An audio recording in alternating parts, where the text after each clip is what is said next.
Friends, ஜெனிக்கு நேற்று வெல்பிங் box கொடுத்துருந்தேன்லங்க, கண்டிப்பாக குட்டி போடுவான்னு சொல்லி. அதே மாதிரி பார்த்தீங்கன்னா 4 ஹவர்ஸ்லேயே குட்டி போட்டா.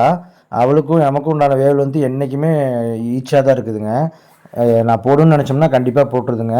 வெல்பிங் பாக்ஸ் கொடுத்து நல்லா க்ளீன் பண்ணி நல்லபடியாக பப்பி போட்டு வச்சுருக்கா.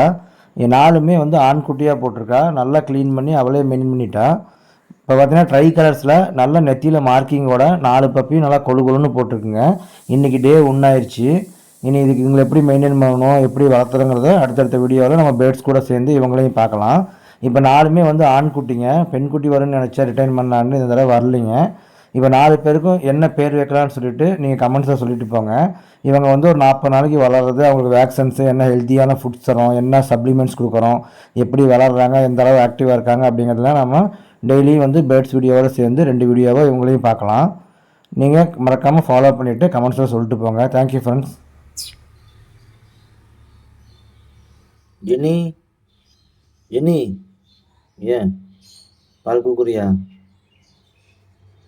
5 பேர் போடுவீங்கன்னு நினச்சா 4 பேர் போட்டு வச்சுருக்கீங்க.